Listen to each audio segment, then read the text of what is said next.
ನಾನು ಹರ್ಷಿತಾ. ಕಾರ್ವಾರ್ ಚಾನೆಲ್ಗೆ ಸ್ವಾಗತ.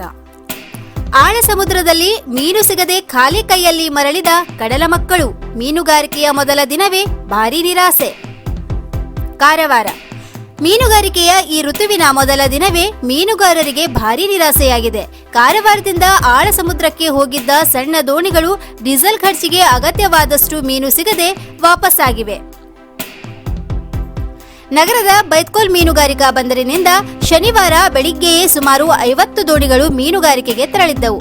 ಆದರೆ ಇಡೀ ದಿನ ಸಮುದ್ರದಲ್ಲಿ ಶ್ರಮಿಸಿದರೂ ಕೆಲವು ದೋಣಿಗಳಿಗೆ ಮಾತ್ರ ಒಂದೆರಡು ಬುಟ್ಟಿಗಳಷ್ಟೇ ಸೆಟ್ಲಿ ಮೀನುಗಳು ಸಿಕ್ಕಿದ್ದವು. ಶನಿವಾರ ಅಂದಾಜು 1 ಕ್ವಿಂಟಲ್ನಷ್ಟೇ ಮೀನು ಸಿಕ್ಕಿದೆ. ದೋಣಿಗಳಿಗೆ ದಿನವೊಂದಕ್ಕೆ 70ರಿಂದ 80 ಲೀಟರ್ಗಳಷ್ಟು ಡೀಸೆಲ್ ಬೇಕು. ಮೀನು ವ್ಯಾಪಾರಿಗಳು ಶೆಟ್ಲಿಯನ್ನು ಕೆಜಿಗೆ ರೂಪಾಯಿ 105ರಂತೆ ಖರೀದಿಸುವುದಾಗಿ ಹೇಳಿದ್ದಾರೆ. ಕಾರ್ಮಿಕರ ವೇತನ, ನಿತ್ಯದ ಆದಾಯವನ್ನೆಲ್ಲ ಒಟ್ಟುಗೂಡಿಸಿದರೆ ಮೊದಲ ದಿನ ನಷ್ಟವೇ ಆಗಿದೆ. ಈ ಅಂದಾಜಿನ ಪ್ರಕಾರ ದೋಣಿಗಳ ಡೀಸೆಲ್ ಖರ್ಚು ಸಿಕ್ಕುವುದಿಲ್ಲ ಎಂದು ಮೀನುಗಾರರು ತೀವ್ರ ಬೇಸರ ವ್ಯಕ್ತಪಡಿಸಿದರು. ಮುದಗ ಬಂದರಿನಿಂದಲೂ ಸುಮಾರು 60 ದೋಣಿಗಳು ಸಮುದ್ರಕ್ಕೆ ತೆರಳಿದ್ದವು. ಆದರೆ ಅವುಗಳು ಖಾಲಿಯಾಗಿಯೇ ಬಂದರಿಗೆ ಮರಳಿವೆ. ಬೈತ್ಕೋಲ್ ಮೀನುಗಾರಿಕಾ ಬಂದರಿಗೆ ಮೀನುಗಾರಿಕೆ ಇಲಾಖೆ ಉಪನಿರ್ದೇಶಕ ಪಿ ನಾಗರಾಜು ಹಾಗೂ ಸಹಾಯಕ ನಿರ್ದೇಶಕ ಪ್ರತೀಕ್ ಶೆಟ್ಟಿ ಭೇಟಿ ನೀಡಿದರು. ಕರೋನಾ ಹರಡದಂತೆ ಮುನ್ನೆಚ್ಚರಿಕಾ ಕ್ರಮಗಳನ್ನು ಪಾಲಿಸುತ್ತಿರುವ ಬಗ್ಗೆ ಪರಿಶೀಲಿಸಿದರು. ಓಂಬಡ್ಸ್ಮನ್ ಆಗಿ ಅಂಕೋಲೆಯ ಆರ್ಜಿ ನಾಯಕ್ ನೇಮಕ. ಕಾರವಾರ. ಕೇಂದ್ರ ಸರ್ಕಾರ ಅನುಮೋದಿತ ಮಹಾತ್ಮ ಗಾಂಧಿ ರಾಷ್ಟ್ರೀಯ ಗ್ರಾಮೀಣ ಉದ್ಯೋಗ ಖಾತ್ರಿ ಯೋಜನೆಯ ಓಂಬಡ್ಸ್ಮನ್ ಆಗಿ ಅಂಕೋಲಾದ ಆರ್ಜಿ ನಾಯಕ್ ಅವರನ್ನು ನೇಮಿಸಿ ಗ್ರಾಮೀಣಾಭಿವೃದ್ಧಿ ಮತ್ತು ಪಂಚಾಯತ್ ರಾಜ್ ಸಚಿವಾಲಯ ಕರ್ನಾಟಕ ರಾಜ್ಯ ಪತ್ರದಲ್ಲಿ ಅಧಿಸೂಚನೆ ಹೊರಡಿಸಿದೆ. ಈ ಹಿಂದೆ ಆರ್ಜಿ ನಾಯಕ್ ಅವರು ಉತ್ತರ ಕನ್ನಡ ಜಿಲ್ಲಾ ಪಂಚಾಯತ್ನ ಉಪ ಕಾರ್ಯದರ್ಶಿಯಾಗಿ ಕರ್ತವ್ಯ ನಿಭಾಯಿಸಿದರು. 1991ರಲ್ಲಿ ಕೆಎಎಸ್ ಪಾಸಾದ ಇವರು 10ಕ್ಕೂ ಅಧಿಕ ಜಿಲ್ಲೆಗಳಲ್ಲಿ ವಿವಿಧ ಹುದ್ದೆಗಳನ್ನು ನಿಭಾಯಿಸಿದರು. ಈ ಅವಧಿಯಲ್ಲಿ ಸಾಕಷ್ಟು ಅಕ್ರಮ ಹಾಗೂ ಅವ್ಯವಹಾರ ಪ್ರಕರಣಗಳನ್ನು ತನಿಖೆ ನಡೆಸಿದ್ದರು. ರಾಜಕೀಯ ಒತ್ತಡಗಳಿಗೆ ಮಣಿಯದೆ ತಪ್ಪಿತಸ್ಥರ ವಿರುದ್ಧ ಸರ್ಕಾರಕ್ಕೆ ವರದಿ ಸಲ್ಲಿಸಿದ್ದರು. ಸರ್ಕಾರದ ಅಪರ ಕಾರ್ಯದರ್ಶಿಗಳ ಅಧ್ಯಕ್ಷತೆಯಲ್ಲಿ ನಡೆದ ಸಂದರ್ಶನದಲ್ಲಿ ಇವರ ಸೇವೆಯನ್ನು ಪರಿಗಣಿಸಿ ಈ ಹುದ್ದೆಗೆ ಆಯ್ಕೆ ಮಾಡಲಾಗಿದೆ. ನರೇಗಾ ಯೋಜನೆ ಅನುಷ್ಠಾನದ ಅಡಿ ಜಿಲ್ಲೆಯಲ್ಲಿ ನಡೆಯುವ ನಿಯಮ ಉಲ್ಲಂಘನೆ, ಹಣ ದುರುಪಯೋಗ, ಭ್ರಷ್ಟಾಚಾರ, ಕಳಪೆ ಕಾಮಗಾರಿ ಹಾಗೂ ಸಾರ್ವಜನಿಕ ದೂರುಗಳನ್ನು ವಿಚಾರಣೆ ನಡೆಸಿ ಕ್ರಿಮಿನಲ್ ಮೊಕದ್ದಮೆ ದಾಖಲಿಸುವ ಬಗ್ಗೆ ಹಾಗೂ ತಪ್ಪಿತಸ್ಥರ ವಿರುದ್ಧ ಕ್ರಮಕ್ಕೆ ಶಿಫಾರಸು ಮಾಡುವ ಅಧಿಕಾರವನ್ನು ಓಂಬಡ್ಸ್ಮನ್ಗೆ ನೀಡಲಾಗಿದೆ. ಕಾರವಾರ. ಬಾಣಂತಿ ಶಿಶು ಸಂಪೂರ್ಣ ಗುಣಮುಖ. ಕಾರವಾರ ತಾಲೂಕಿನ 27 ವರ್ಷದ ಬಾಣಂತಿ ಹಾಗೂ ಅವರ ನವಜಾತ ಶಿಶು ಕೋವಿಡ್ನಿಂದ ಸಂಪೂರ್ಣ ಗುಣಮುಖರಾಗಿದ್ದಾರೆ.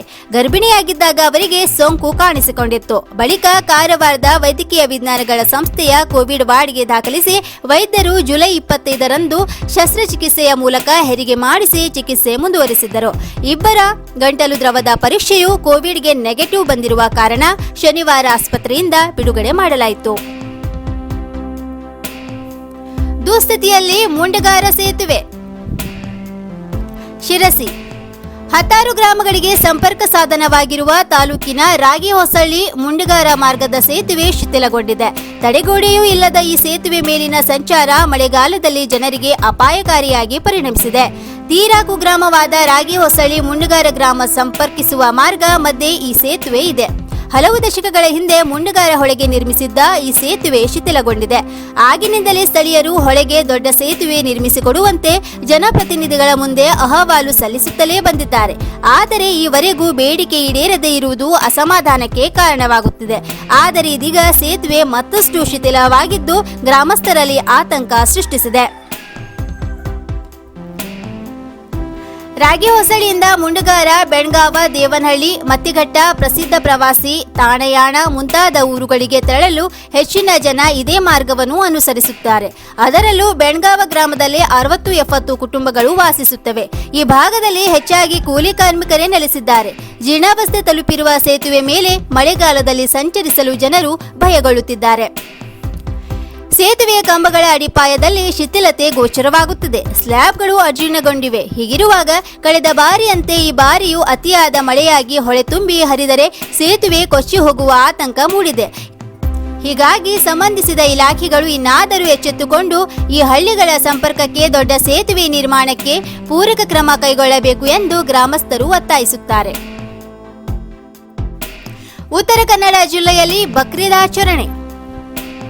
ಕಾರವಾರ ಈದ್ ಉಲ್ ಅದಾ ಹಬ್ಬವನ್ನು ಜಿಲ್ಲೆಯ ವಿವಿಧೆಡೆ ಶನಿವಾರ ಸಂಭ್ರಮದಿಂದ ಆಚರಿಸಲಾಯಿತು. ಮಸೀದಿಗಳಲ್ಲಿ ಬೆಳಗ್ಗೆ ಸೀಮಿತ ಸದಸ್ಯರು ಪ್ರಾರ್ಥನೆ ನೆರವೇರಿಸಿದರು. ಕೆಲವು ಮಸೀದಿಗಳಲ್ಲಿ 2-3 ಬ್ಯಾಚ್ನಲ್ಲಿ ಪ್ರಾರ್ಥನೆ ಸಲ್ಲಿಸಲಾಯಿತು. ಕಾರವಾರದ ಕುಡಿಭಾಗದ ಮಸ್ಜಿದ್ ಎ ಫುರ್ಖಾನ್ದಲ್ಲಿ ಮೌಲಾನಾ ವಾಜಿ ಶೇಖ್ ಅವರು ನಮಾಜ್ ನೆರವೇರಿಸಿದರು. ಹಣವಿದ್ದ ಪರ್ಸ್ ಮರಳಿಸಿದ ಬಾಲಕಿ. ಹೊನ್ನಾವರ ಪಟ್ಟಣದ ಪ್ರಭಾತ ನಗರದ ರಸ್ತೆಯಲ್ಲಿ ಬಿದ್ದಿದ್ದ 22,000 ರೂಪಾಯಿ ತುಂಬಿದ್ದ ಪರ್ಸ್ ಅನ್ನು ಬಾಲಕಿಯೊಬ್ಬಳು ವಾರಸುದಾರರಿಗೆ ಮರಳಿಸಿ ಪ್ರಾಮಾಣಿಕತೆ ಮೆರೆದ ಘಟನೆ ಶನಿವಾರ ನಡೆದಿದೆ. ಪ್ರಭಾತ ನಗರದಲ್ಲಿರುವ ಶಿಕ್ಷಣ ಇಲಾಖೆ ಸಂಯೋಜಕ ಆರ್.ಪಿ. ಹರಿಜನ್ ಅವರ ಪುತ್ರಿ 9ನೇ ತರಗತಿಯಲ್ಲಿ ಓದುತ್ತಿರುವ ಬಾಲಕಿ ಗೀತಾ ಹಿರೇಹಾಳ ಮನೆಯ ಸಮೀಪವಿರುವ ಅಂಗಡಿಗೆ ಹೋಗಿ ಮರಳಿ ಬರುವಾಗ ರಸ್ತೆಯಲ್ಲಿ ಹಣ ತುಂಬಿದ ಪರ್ಸ್ ದೊರೆತಿದೆ. ಅದನ್ನು ಮನೆಗೆ ತಂದು ತಂದೆಯ ಬಳಿ ಹೇಳಿದ್ದಾಳೆ. ನಂತರ ಪರ್ಸ್ನಲ್ಲಿದ್ದ ಗುರುತಿನ ಚೀಟಿ ಮತ್ತಿತರ ದಾಖಲೆ ಪರಿಶೀಲಿಸಿದಾಗ ಹೊನ್ನಾವರ ಅರ್ಬನ್ ಬ್ಯಾಂಕಿನಲ್ಲಿ ಕಾರ್ಯನಿರ್ವಹಿಸುವ ನರಸ್ ಮಂಜುಗೌಡ ಅವರದು ಎಂಬುದು ಗೊತ್ತಾಗಿದೆ. ಅವರನ್ನು ಸಂಪರ್ಕಿಸಿ ಖಚಿತಪಡಿಸಿಕೊಂಡು ಹಣವನ್ನು ಮರಳಿಸಿದ್ದಾರೆ. ಬಾಲಕಿ ಮತ್ತು ಅವಳ ತಂದೆಯ ಪ್ರಾಮಾಣಿಕತೆಗೆ ಕೃತಜ್ಞತೆ ವ್ಯಕ್ತವಾಗಿದೆ. ಜನರಿಂದ ಮೆಚ್ಚುಗೆ ಗಳಿಸುವುದೇ ನಿಜ ಸಾಧನೆ. ಯಲ್ಲಾಪುರ ಶಾಸಕರು ಮತ್ತು ಸಚಿವರಿಂದ ಅಧಿಕಾರಿಗಳು ಭೇಷ ಎನಿಸಿಕೊಳ್ಳುವುದು ಮುಖ್ಯವಲ್ಲ, ಜನಪರ ಕಾರ್ಯಗಳ ಮೂಲಕ ಜನರಿಂದ ಮೆಚ್ಚುಗೆ ಗಳಿಸುವುದು ನಿಜವಾದ ಸಾಧನೆ ಎಂದು ಜಿಲ್ಲಾ ಉಸ್ತುವಾರಿ ಸಚಿವ ಶಿವರಾಂ ಹೆಬ್ಬಾರ್ ಹೇಳಿದರು.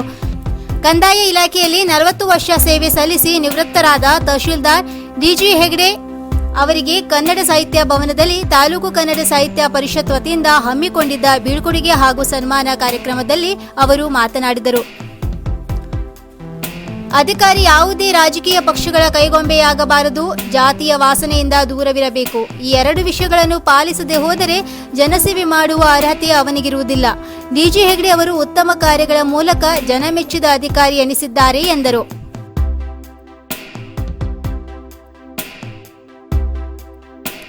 ಇನ್ನು ಮತ್ತಷ್ಟು ಸುದ್ದಿಗಾಗಿ ಕರ್ವಾರ್ ಪ್ಲಸ್ ವೀಕ್ಷಿಸಿ.